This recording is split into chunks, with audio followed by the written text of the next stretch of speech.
So we all know that when Russia's հայտնի այն հանգամանքը, որ կապված նրանից թե տնտեսությունը արագաճ է արձանագրում Ռուսաստանի, թե սկսում է այդ աճի տեմպի դանդաղում, դա բնականաբար անդրադառնում է Հայաստանի տնտեսության վրա։ Ես իհարկե չեմ կարողանա ասել, թե ելներով Ռուսաստանի կենտրոնական բանկի առանձին կանխատեսումներից դրանց ազդեցությունը ինչպիսին կլինի Հայաստանի տնտեսության վրա, որովհետև ի լրումն Ռուսաստանի տնտեսության կանխատեսվող աճի կան համաշխարհային կամ գլոբալ մի շարք այլ գործոններ, որոնցից մեկը ակնհայտորեն նավթի գինն է, Եվրագոտում տնտեսական աճը, որը եւս Հայաստանի համար կարևոր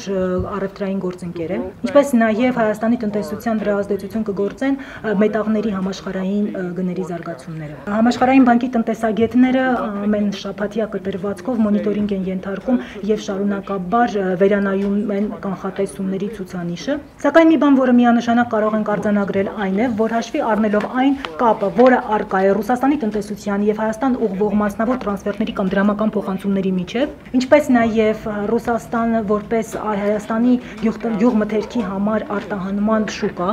ինչպես նաև ռուսական ռուբլու հետ կապված փոփոխությունների ազդեցությունը Հայաստանի տնտեսության վրա, Հայաստանի համար տնտեսական աճի կանխատեսվող ցուցանիշը, որը 3.3% է, բնականաբար ազդեցություն կկրի, եթե Ռուսաստանի միտումը վատթարանա։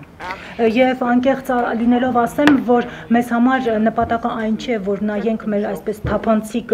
տեղից, նայենք թե կախարդական թիվը որն է լինելու, այլ ավելի շատ դրանք ուղղված են համապատասխան գործողությունների ձեռնարկմանը, որոնք կօգնեն Հայաստանի ընտանիքներին պաշտպանել այն դեպքում, եթե այդ զարգացումները բացասական միտում դրսևորեն։ Եվ կուզեի մի բան եւս հավելել, թեև մենք մեծ ուշադրություն ենք դարձնում ինչպես Ռուսաստանի արժույթին, այնպես էլ ռուսական արժույթին, այնպես էլ Ռուսաստանի տնտեսությանը, այն ինչը որ հիմա տեղի է ունենում ըստ էության տարածաշրջանային եւ նույնիսկ համաշխարհային երևույթ է, որովհետեւ նույն նավթի գինը համաշխարհային խնդիր է, որովհետեւ ԱՊՀ-ի մյուս տնտեսությունները եւս ազդեցություն են կրում, որ ազդեցությունը միայն Ռուսաստանի վրա չէ, որն էլ իհարկե ամրապնդում է համաշխարհային բանկի այն մոտեցումը, որը հնարավորություն է ստեղծում դիտարկելու բոլոր հնարավոր ազդեցությունները եւ համապատասխան կանխարգելիչ միջոցառումներ ձեռնարկելու։